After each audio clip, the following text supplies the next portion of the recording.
Menzies, ayer y hoy,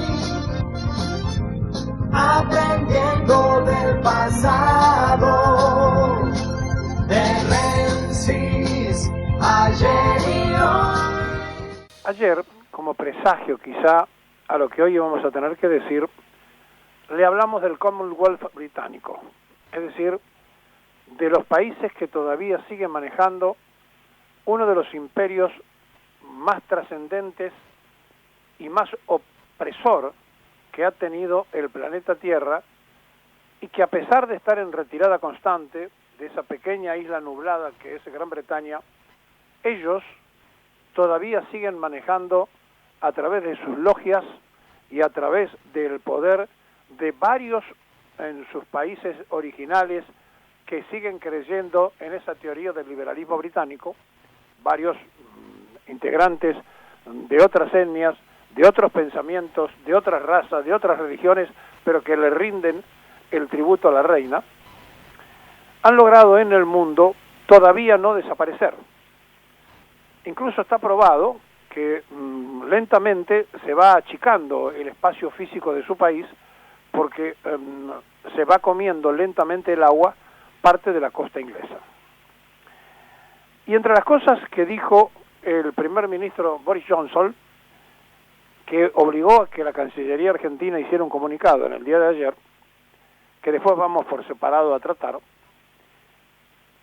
se pone de manifiesto que no solamente ellos no piensan abandonar lo que llaman posesiones de ultramar, entre que por supuesto están Malvinas, Georgia y Sandwich del Sur, sino que van a incrementar el desarrollo militar, tecnológico y de inversión para asegurar, dicen, ante cualquier posibilidad externa de agresión. O sea, ellos que son imperiales, ellos que se han instalado en el mundo tomándole territorios que no le corresponden a otros países, temen que esos países reaccionen porque ya el Brexit lo ha dejado afuera de la protección de la Comunidad Europea, y entonces en una desesperada situación que están viviendo los ingleses, porque la pandemia mundial que toca a todos también destrozó parte de su economía, y además tienen la virtud de tener una cepa propia que todavía no la han podido manejar ni controlar, y tienen un fracaso en la vacuna de Oxford, más allá de que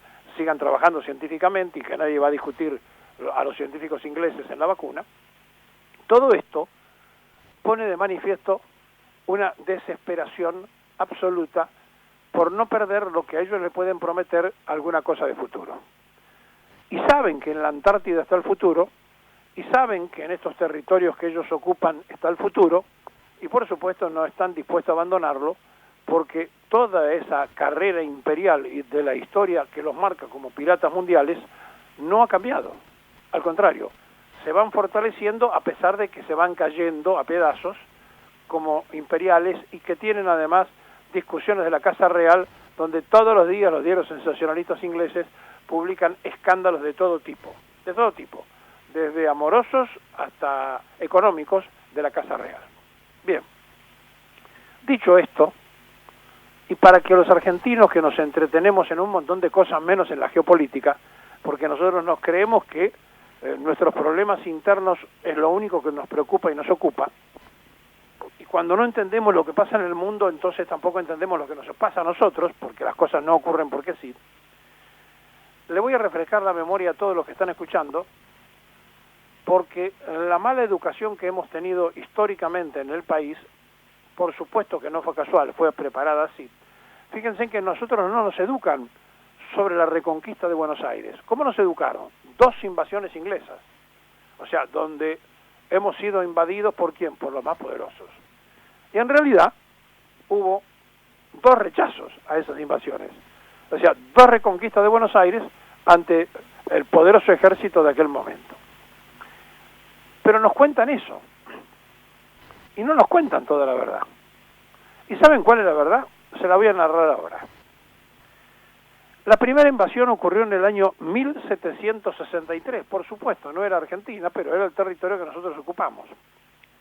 Inglaterra buscó aliarse con Portugal y lo hizo a través del tratado que firmaron, que se conoce como Mateu, y que le otorgaba las posiciones de aprovisionarse de cualquier puerto lusitano del mundo. A la vez, se intensificaba su más antigua forma de comercialización y entonces el contrabando, en aquellos lugares donde estaba vedado el comercio, lo podían efectuar.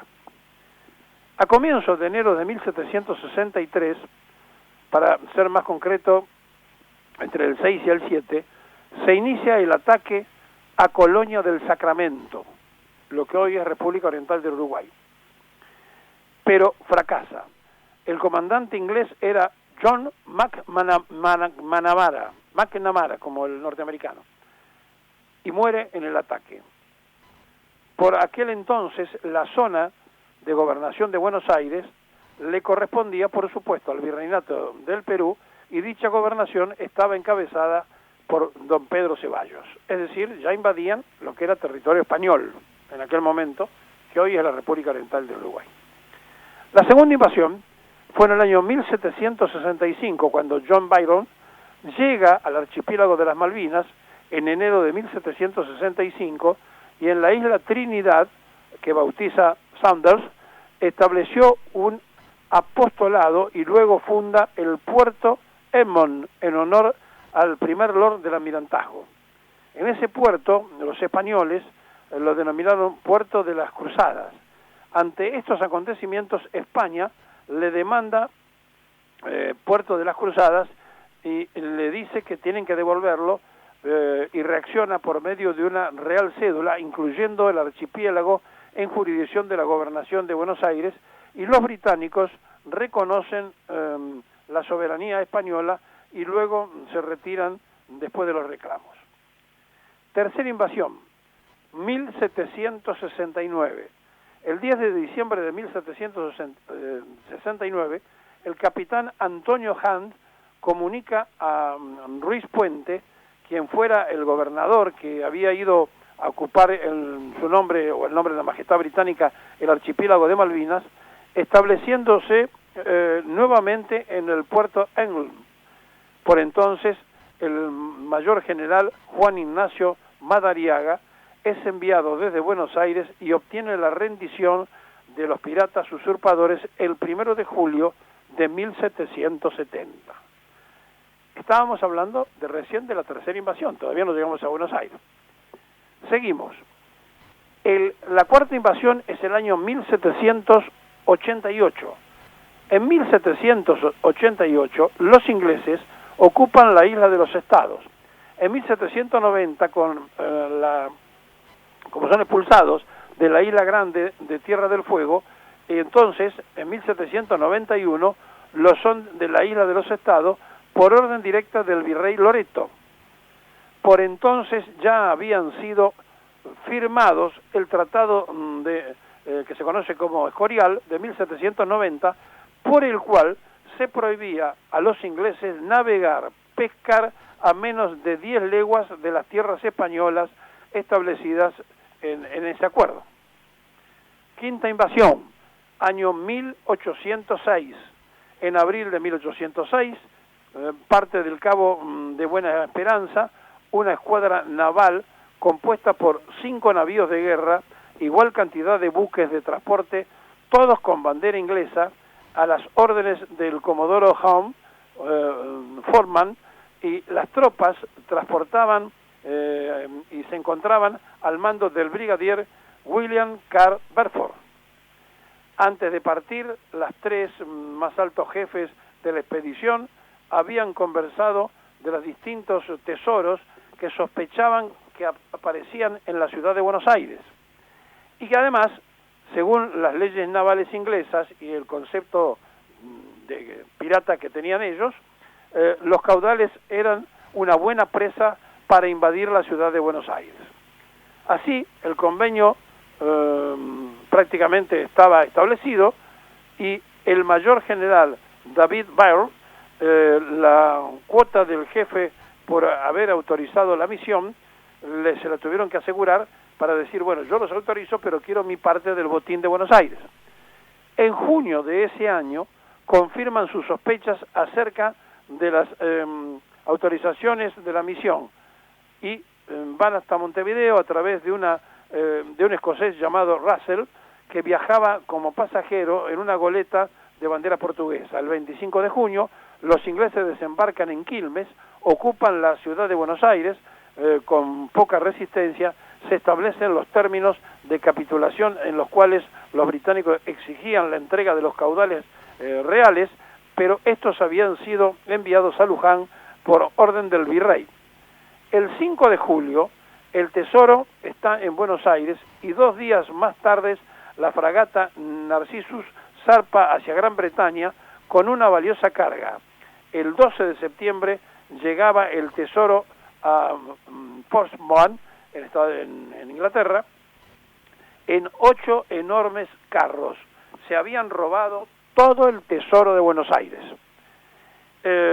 Bueno, ya conocen después la reacción de los patriotas a través de Liniers y la expulsión de los ingleses. Esta acción había sido llevada a cabo por el capitán de navío don Santiago de Liniers, que en 1808 los ingleses recién pudieron repetir el botín correspondiente a cada uno en Inglaterra.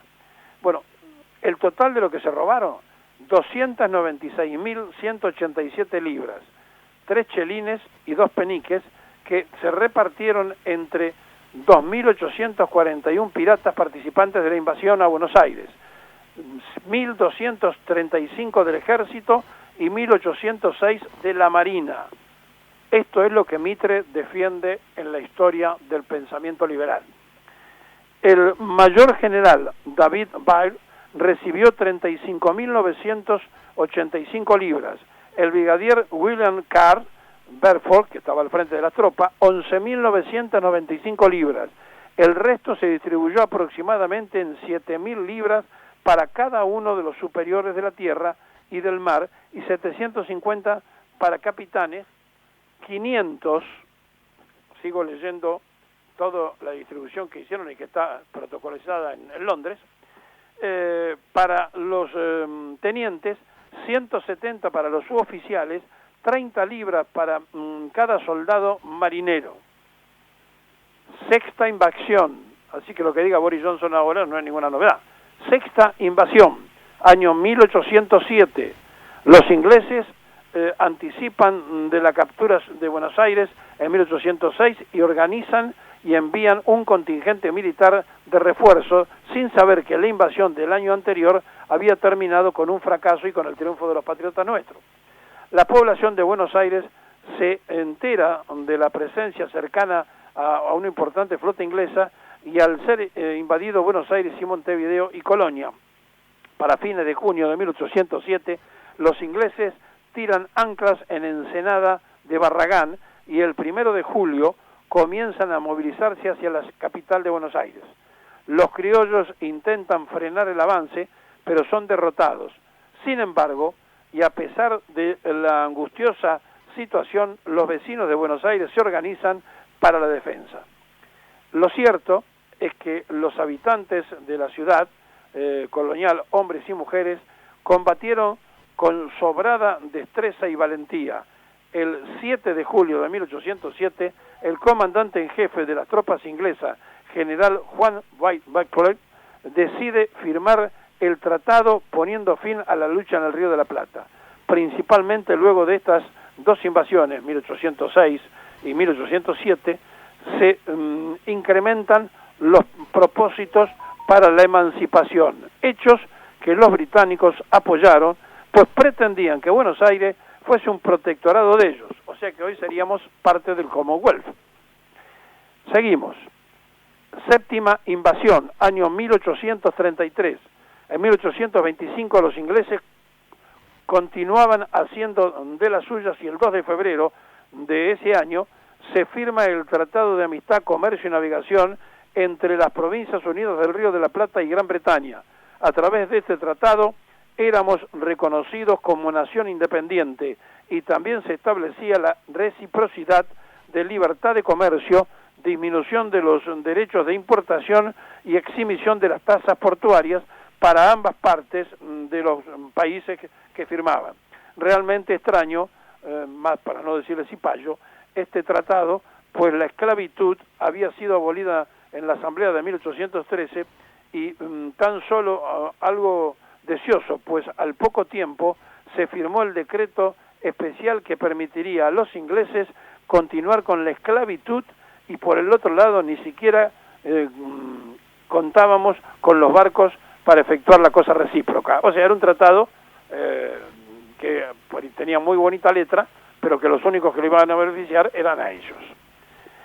Estamos en la octava invasión, año 1845. Gran Bretaña, lejos de abandonar sus apetencias comerciales en América del Sur, resuelve en 1840 exigir la libre navegación de los ríos interiores de nuestro país, y de Asunción a Rosario, lo que hoy es la hidrovía prácticamente, para entonces se encontraba Rosas en el poder. Se produce lo de la Vuelta de Obligado, donde los patriotas encadenan el Paraná, y ya todos conocemos lo que ocurrió. Por eso el 20 de noviembre se transformó en el Día de la Soberanía Nacional. Novena y décima invasión, años 1908-1917. En estos años Gran Bretaña dispuso a través de 2 cartas plantear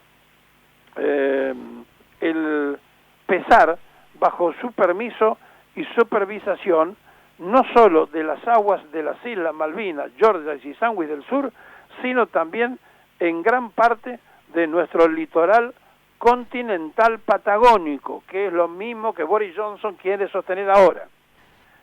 Repito el año, 1908, año 1917.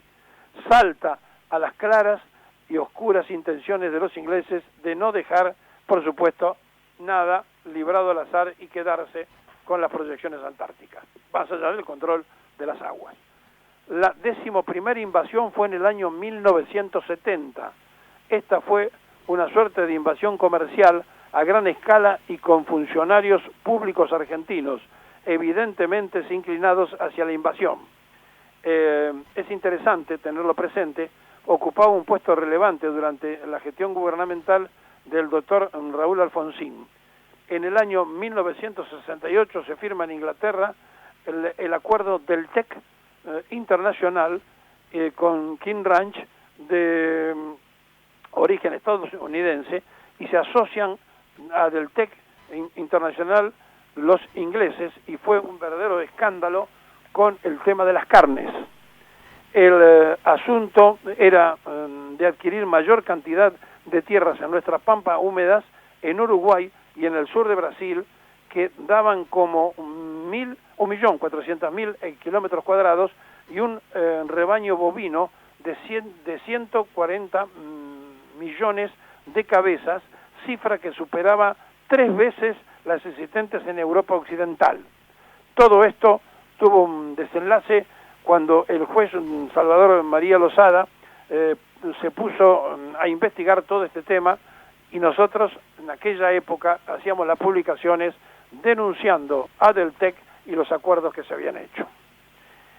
Podemos seguir, bueno, pero es muy largo todo lo que le tenemos que explicar para que ustedes terminen de entender dónde estamos y de qué hablamos. La 12ª invasión, año 1982, o sea, cuando estamos ya hablando de lo que ellos llaman la recuperación, hemos contabilizado 12 invasiones al territorio argentino, del virreinato antes y de Argentina después, en un caso de lo que ahora pertenece al Uruguay, pero en realidad lo que estamos tratando de puntualizar es que esto no ha cambiado ni va a cambiar. Y si nosotros no entendemos de qué estamos hablando, lo que le queremos decir es que la proyección del control militar de la base que tienen en Malvinas, que va a ser cada vez más fuerte, es porque se maneja el paso de los 2 océanos, Atlántico-Pacífico, pero además la proyección antártica. Y entonces nosotros, mientras seguimos discutiendo entre argentinos, mientras seguimos buscando a ver quién es el culpable de lo mal que se vive, ellos, que saben que también tienen su interna, la resuelven muy fácil. Vamos a buscar fuera de Londres lo que no nos da Gran Bretaña. La Argentina está a merced del cachetazo, vamos a robarle, vamos a asustarlos y vamos a mandarle todas las fuerzas militares que sean necesarias. Y como británicos no nos olvidamos de somos la madre patria de lo que hemos parido, que es el Estado yanqui, que hoy maneja toda la amistad militar con los ingleses. Geopolítica, cosa que los políticos argentinos parecen no hablar.